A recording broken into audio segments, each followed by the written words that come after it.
and welcome to the conversation with Honest Faith Conversations. As always, I am Miguel Covarrubias. And I'm Kathy Covarrubias, and this episode we will be discussing what has happened so far for Season 7 in The Walking Dead.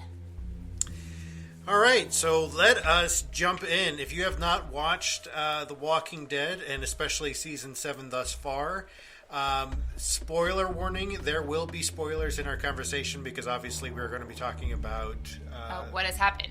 What has happened, exactly. And the faith, as we talked about in our first introductory episode, is where we're pulling out from the morality systems of the characters and the things in The Walking Dead. Mm-hmm. So with that being said, let's jump into the conversation. Right away, we want to talk about social commentary. And the fact of the matter is that almost all zombie fiction is a social commentary. It's commenting on the ways that we treat each other and really kind of ultimately the bigger social commentary of how society is. Yes.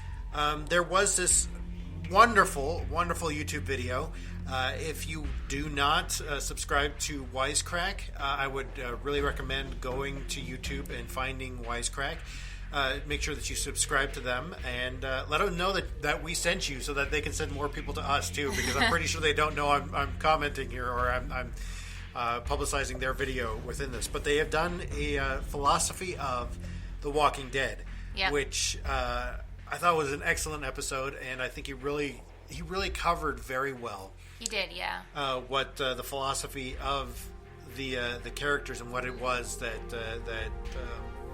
The Walking Dead was, and what they've been trying to do, and the main questions, the theme of the entire show, which I think plays really well into what our conversation is going to be.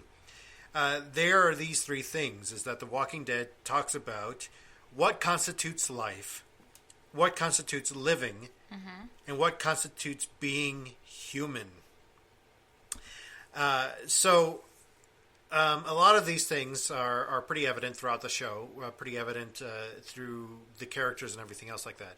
I'm not going to do a whole recap of his video, so I really recommend you go and you watch the video. If you want to, you can go watch it, then come back to us. We won't mind. Yeah, exactly. We'll be waiting here for you. So all right, go ahead. We'll give you a break. Now. Yep. Okay. Just go. You watched it, and right? We're back. All right. So, what a lot of things that he talked about in that video, and this is one of the things that I think is very important to our conversation today, is the clinging to symbols. Yes. That a lot of the characters really cling to the symbols of who they were or of what they were. And I'll talk about that here in a little bit with the characters that we bring up because of the symbols that they cling to afterwards, yes. Especially in this season. The morality that plays into the last two things, which is what constitutes living and what constitutes being human. As you can tell with a lot of the characters, they ultimately kind of struggle with those two big questions and mm-hmm. with the morality within that. Namely, Negan.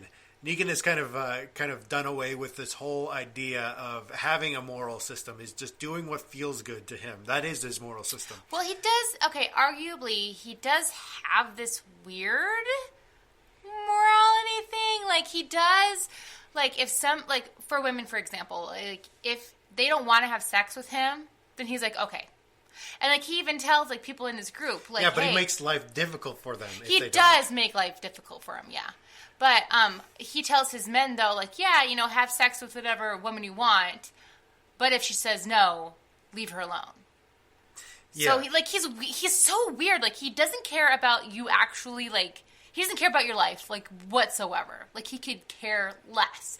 But then when it comes to, like, women and, like, the rape culture, he has a really strong, like, view on this, which is so strange to me. I don't get it. But anyway, sorry, this is a different tangent. Let me... Yeah, well, that's also within the comic books. He's got this weird morality as well. And I think that... graphic novels, is that still a term? Do we still use graphic novel as a term? Anyway, but within the graphic novels, he does have a different kind of morality. And so where does religion kind of fit into this? This is what our conversation is going to be, is some of the things that we're taking away from this social commentary of The Walking Dead and zombie fiction within this universe. So we are going to this reality. We are going to this universe today, and we are going to bring back some things with us. So that's ultimately what Honest Face Conversations is all about. So let us jump in. I think the character evolution, I think, is going to be ultimately what we want to talk about here in this episode. Yes. Especially thus far, because there have been several characters who have done a lot of evolving just within these 6 short episodes. Was it 6? No. It was 8. Within these 8 episodes. And that they've really done some really kind of struggling with the major 3 questions of the show, which is what constitutes life, what constitutes living, and what constitutes being human. So let's start with Father Gabriel. Father Gabriel. He is one of those characters that is quickly becoming one of my favorites, because before he was one of my favorites to hate. He was awful. Oh man, I hated Father Gabriel. Well, I shouldn't say hate, because hate is too strong a word. And I really disliked Father Gabriel in previous seasons, because he was a coward, in my opinion. That he and would make dumb mistakes. I know. He really did these things to kind of serve himself. Yes. And he didn't realize what it was that he was doing. He didn't realize that it was serving himself. And ultimately, his story, his character arc started, as he said, was with the church. He was an Episcopal priest, and as a Episcopal myself, I really wanted to resonate with him, because I was like, he's Episcopal. Yes, finally a character I can really resonate with. And then you learn real quick, like, oh my God, he's a coward and he's a little bit of an ass. Yeah. I mean, locking his congregation out of the church. Yeah, like, what the hell?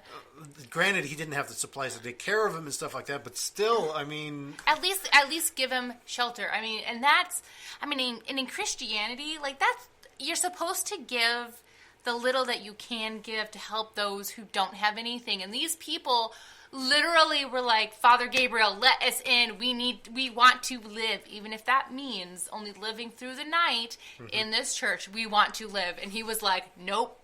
But anyway, we're going to focus on him in a little bit. So I don't want to go into his whole character arc yet.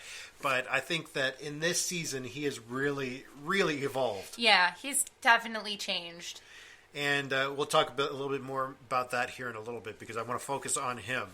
But other characters that I think have evolved in Season 7 thus far, Carol.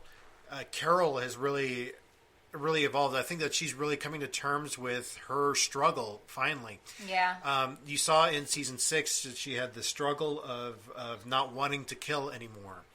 And that was the reason why she was leaving the group. Why she left at the end of Season 6 was because she almost felt like she was like a danger to them, because she didn't think about killing anymore. Like she had no problems, which then became a problem for her. The fact that she didn't have any problems killing people. And I think that the juxtaposition of her position with that of Morgan's position, that really started this whole struggle for her.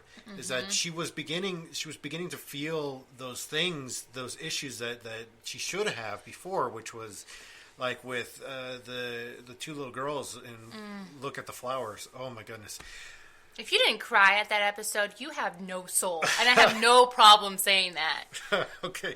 Not even to the controversial issues segment of this episode, but I'm sorry about that. That is my cell phone. I'm going to turn that on to silent now. For shame, Miguel. I should know better as a broadcaster. All right. So anyway, then we also have Morgan, who went through an evolution this season.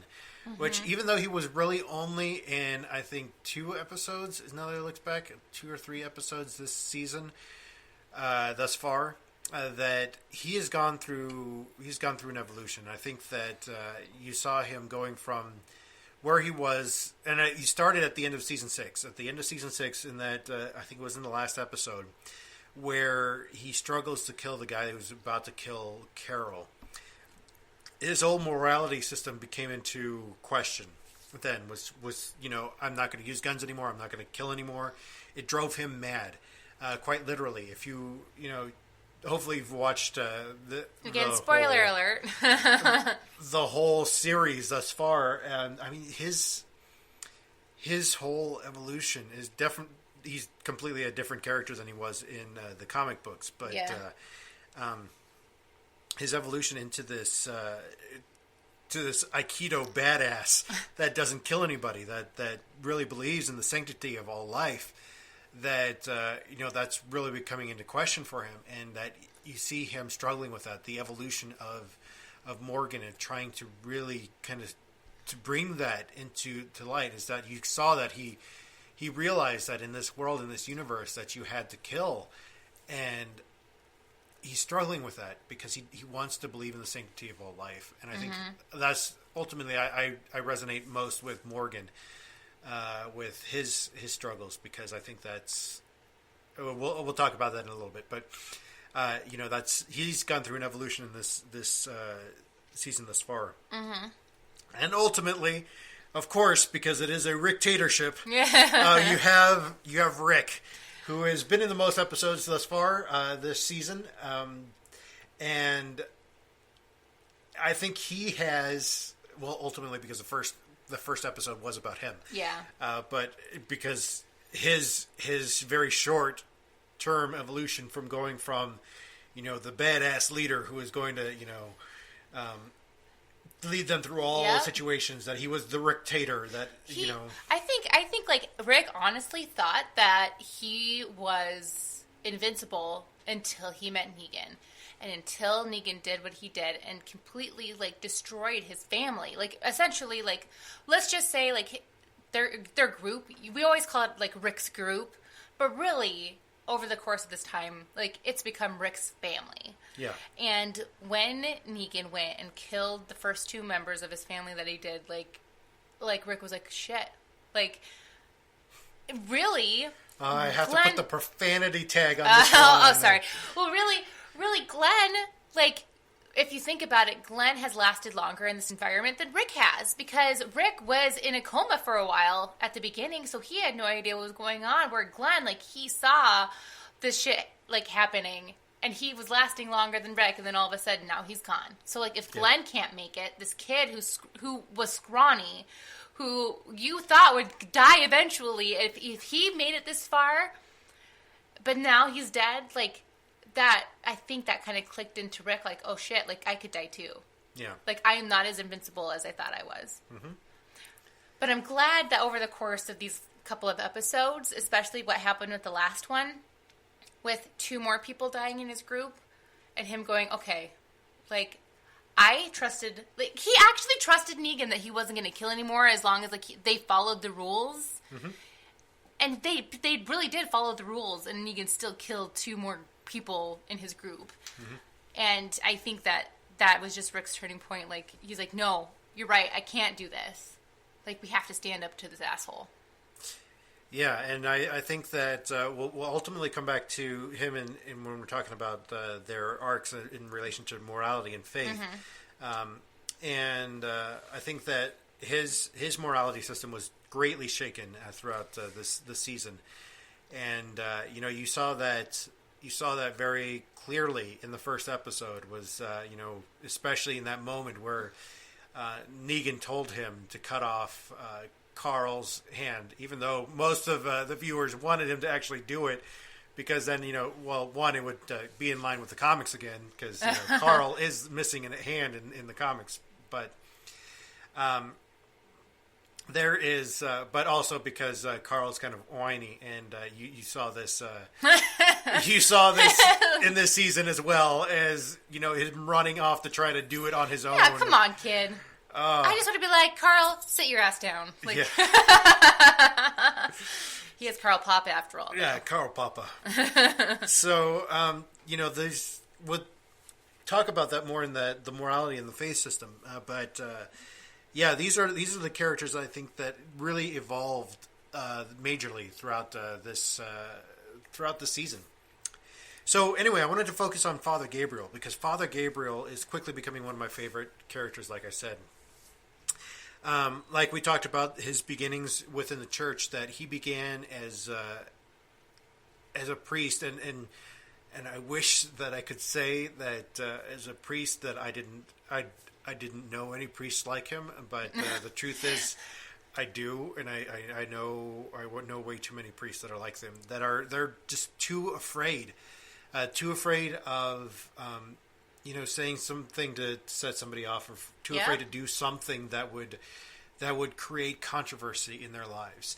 And ultimately he thought that opening the church doors would bring controversy into his life, and that this whole idea that morality, he was too afraid. And ultimately the problem with, and I think this is a larger problem with our spiritual leaders, is that we all, I say we, as I used to be a spiritual leader, but I think that the spiritual leaders have a problem with admitting to their fears, admitting to their problems, to their depression. But he took it way to an extent that it was way beyond that it should have. That his fear kind of became a problem. Yep. And he's evolved from there he noticed that these things were a problem. He started taking it to heart and to admitting it. I think it was season 6 where he had admitted it to Rick before they got into the RV about just the whole I'm better now. I'm doing better. I'm trying to take care of myself. I have to admit though, like when he was put in charge of the baby. Oh my god, I can't think of her name. A little ass kicker. Yeah, well, that's part of her name, but yeah. Well, when he was put in charge of her, like I was like, "What the hell are you thinking? Like, what are you doing? He's not gonna be able to protect her. Like, he has barely been able to protect himself. He's almost gotten himself killed how many times? Only by sheer dumb luck he's still alive. And yet you're like, here, Judith, there we go. Here, yes, please take care of my baby. Like, what? I don't know. Sorry, as a mother myself, I'm like, why are you handing your child over this dumbass? But anyway. And really, ultimately, I think he's become the new moral compass for the group. I think that the position was held by Glenn shortly until until the beginning of season 7. And you know what that means? He's going to die soon. Well, exactly. And since the others seem to be killed once they become the moral compass for a while. We saw this with, oh my goodness, we're going all the way back to season 2 now. What is the older character? He was the one who drove the RV in the very beginning. Yes. Oh God. Please don't hate us, fans. Please don't hate us. Like in our defense, there's been a lot of characters, and so it's been really hard to keep track of everybody. Well, yeah, and I mean the moral compass has shifted to all those characters, and really when they realize that they've become the moral compass of the group, they ultimately are killed off, which I think is a little bit of social commentary in the Walking Dead here, is that people do not like the moral compass of the group. The people do not like that person in the group that's going to be saying, well, somebody could get hurt, or, well, this isn't exactly the best thing for us to be doing. Mm-hmm. And I think that ultimately the social commentary is that they kind of, they end up being killed pretty quickly, that they finally really figured out what it was to be living and what it was to be a human and to live. So, they're quickly taken out, because then it really shakes the dynamic again. Yeah. It keeps everybody in their state of struggling.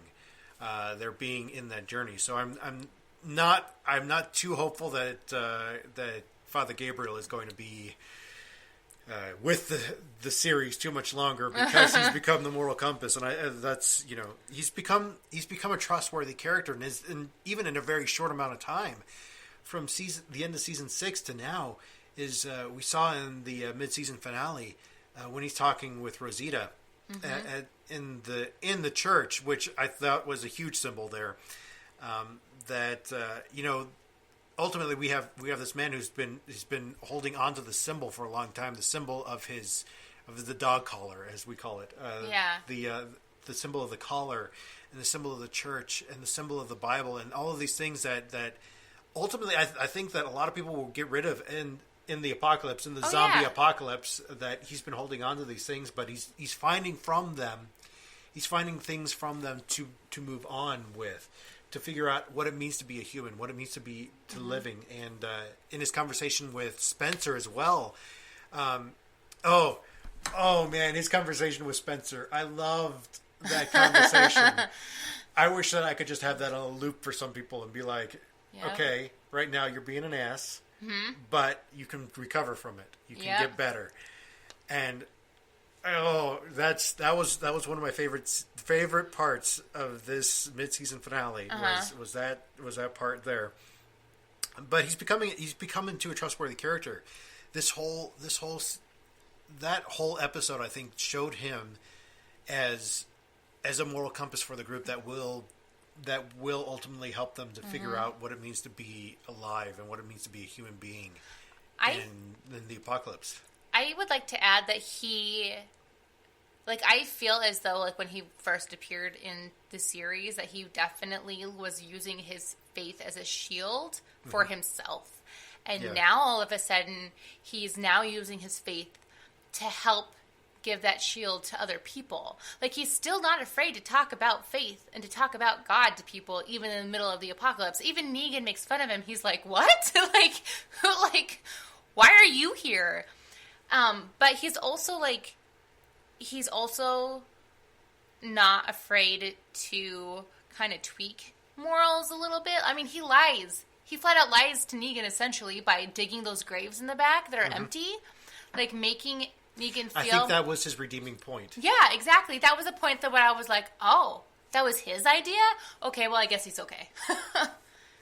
I think that's ultimately where it turned around for his character. It was that moment where he's kind of like, welcome to the apocalypse, Father. He's finally figured out how to do faith in the zombie apocalypse. Is that it's not the strict moral code anymore, that it's more loose, it's all a gray area.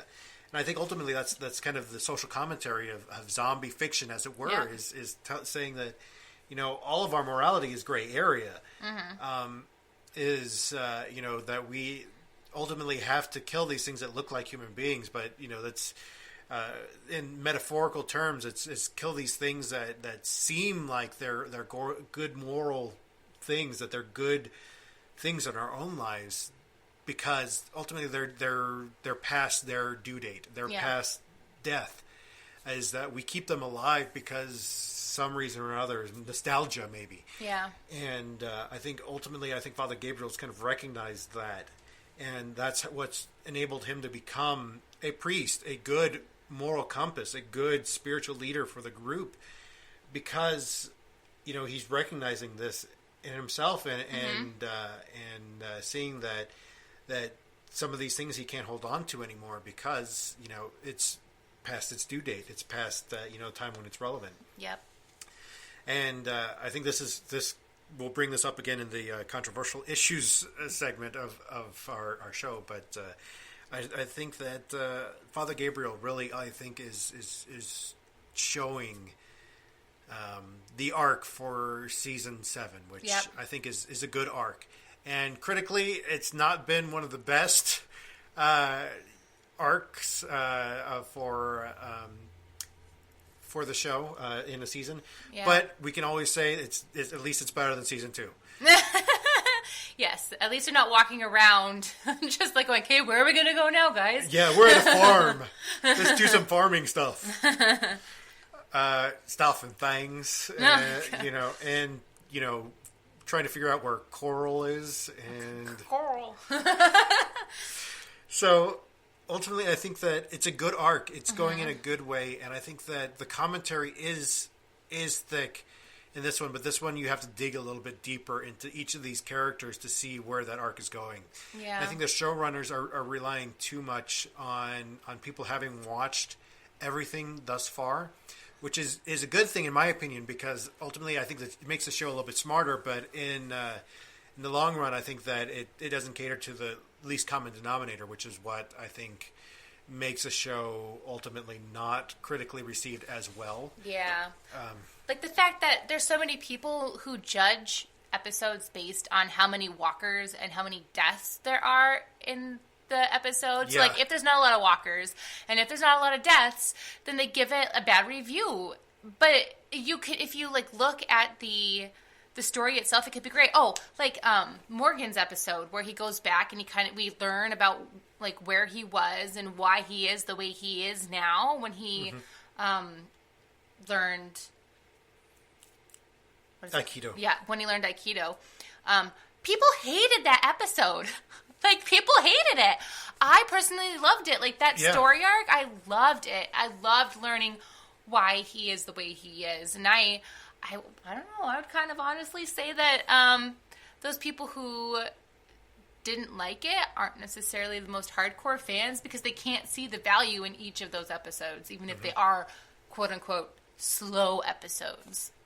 Well, they're slow episodes for a reason, and they're building this world. They're building, the deeper things of the world, and the problem with that is that it takes time. It takes a lot of thought and it takes a lot of energy to do that. That's why, like things like Lord of the Rings, and even a better example is. George R.R. Martin's world of Westeros. I mean, those books are thick. It's because he is defining this world. He's painting these things into this world, which it takes time. It takes a lot of pages, and apparently it takes so long to where he can't finish the last book. Well, you've got to give a lot of thought to this. I mean, as a writer, a lot of these things, you've got to figure out how to paint these things with words, and it's difficult. And I can understand why it's taking them so long. But I think that the show writers they're doing a wonderful job of this, and that I mean, they did this. The show writers for Breaking Bad did this in a beautiful way.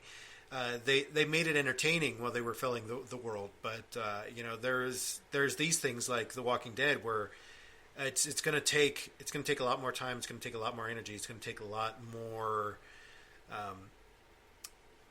patience. Yeah. To fill this world. Yeah. Granted, you have the comic book universe, you have the Telltale games universe, but they're all borrowing from different things, and they're not the same cohesive Walking Dead universe. So we're just focusing on the TV series. So let's go into the character arcs and how this relates to the faith and the morality.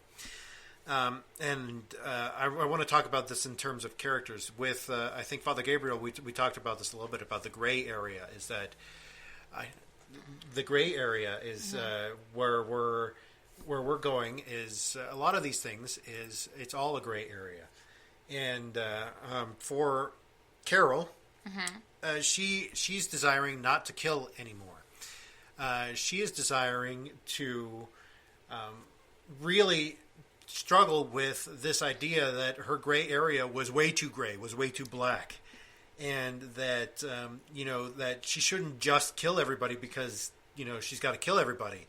That's kind of why I think that episode that you brought up with Morgan was so important, because it showed how deep that rabbit hole goes. Yep. That Morgan was way too deep in that rabbit hole. Yes, I mean, he was killing anybody and everybody, and why? Because they're gonna die anyway. Like that was his justification. Like, you're gonna die anyway, so I'm just gonna kill you. And I think I would say that Carol's journey down this dark rabbit hole started when she had to kill the sisters. Well, I mean, the sister, because the other, she was dead. But anyway, when she had to do that, like, she realized she could not protect everybody that she thought she could. I mean, she did lose her husband, which she wasn't too sad about. I mean, he was abusive. But when she lost her daughter, she was devastated.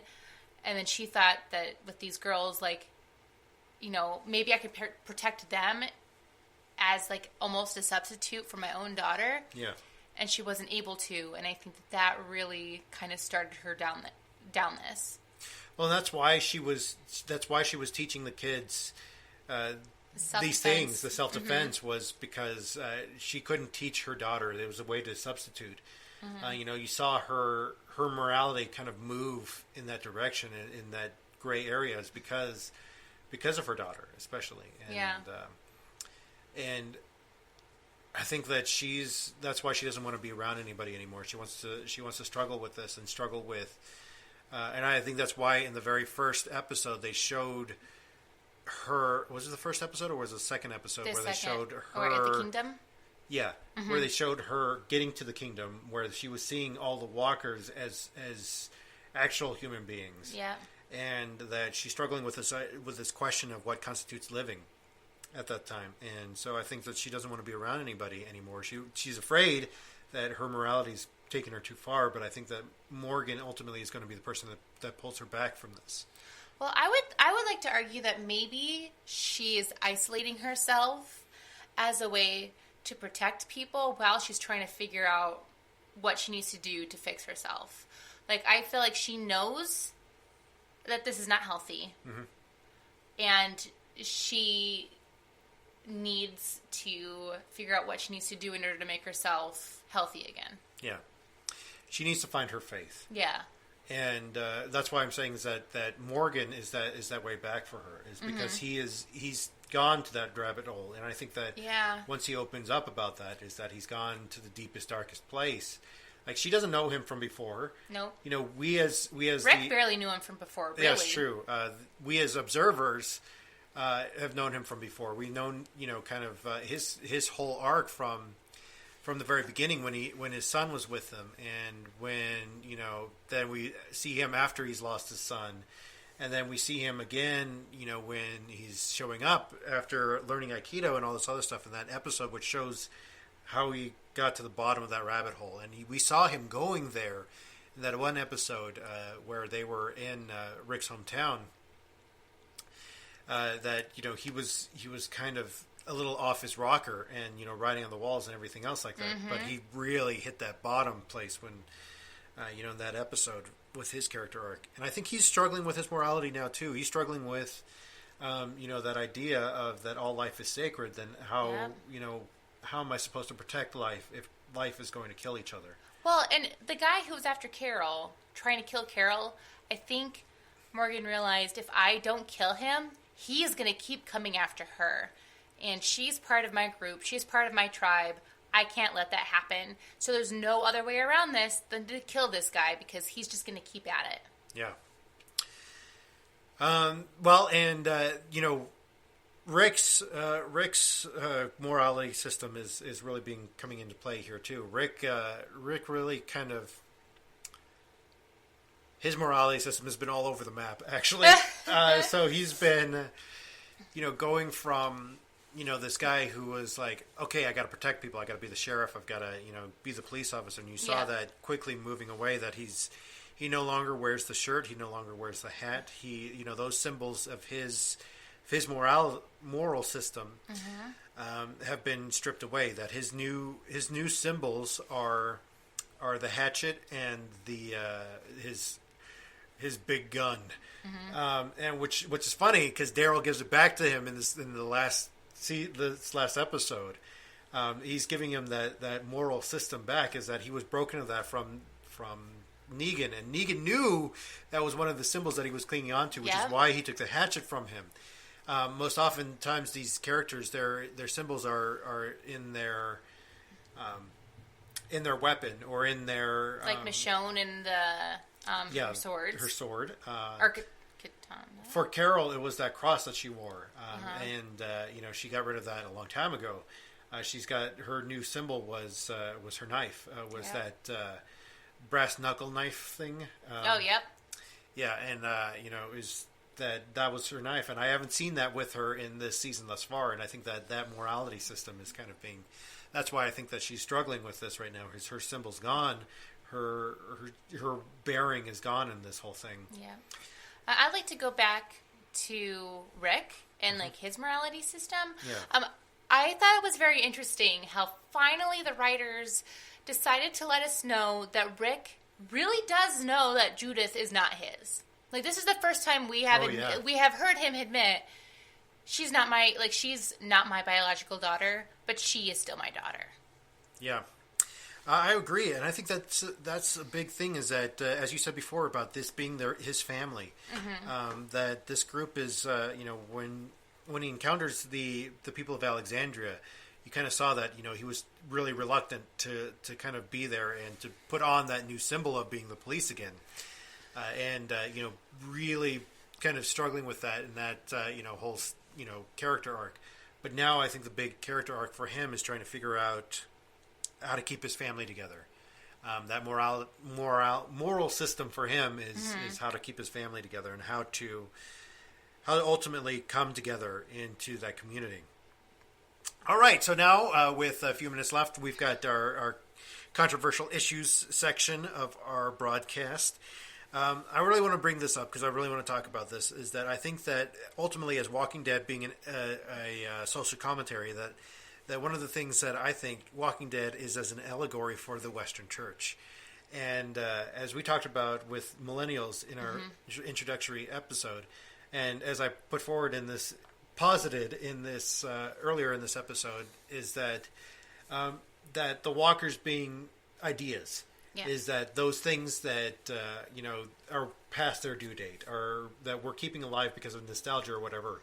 And I think that ultimately that what is the Western Church has become, and I think that's why millennials are leaving the Western Church, is because they've become insular communities that have decided to hold fast to these ideas of the American way, as it were. And you see this especially in the cowboy states where we're from, and the idea of pull yourself up by your own bootstraps kind of idea is that you have this individuality, and The Walking Dead is a whole flying in the face of individuality. Is that you either, as this famous line from Lost, you either live together or die alone. These ideas that that millennials espouse is that you live in community. That we gotta live in community. We've got to learn how to live with each other and how to do that best. Yeah. And I think that ultimately that's kind of what the big struggle of The Walking Dead is trying to figure out how to live in community.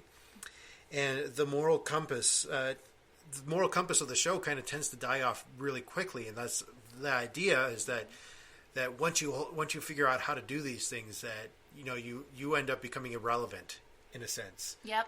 And I think that's why the moral compass gets killed off very quickly. But that's just a theory, in my own opinion. Well, yeah, because it's like once they figured out something, like, okay, like look at the prison, like things were running relatively smoothly, and then all of a sudden, stuff started happening, and then our moral compass died.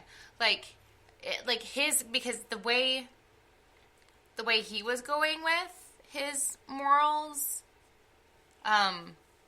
he as in Rick? No, Herschel, yeah. Because he was the moral compass, and we thought that he was going to die, like when his leg was cut off.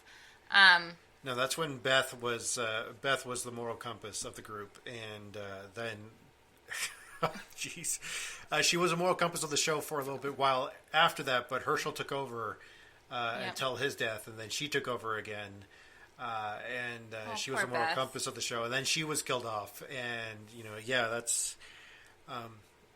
And as being social commentary, The Walking Dead also brings up things about like dictatorship and authoritarianism.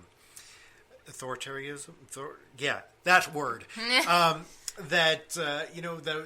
That ultimately that it doesn't work out for those people who think that they're the ultimate authority, that that the buck stops with them. And you saw this with Rick when he was the dictator. Every time he's the Rick-tator. Every time, because it comes up again and again, like it'll somewhat be a democracy, and then Rick takes charge again because something happens, and then all of a sudden, shit goes totally worse, and then they're like, oh wait, hold on, he can't be in charge anymore, so then they calm it down, and it's this cycle over and over again. Like, every time it's a Rick-tatorship, shit hits the fan.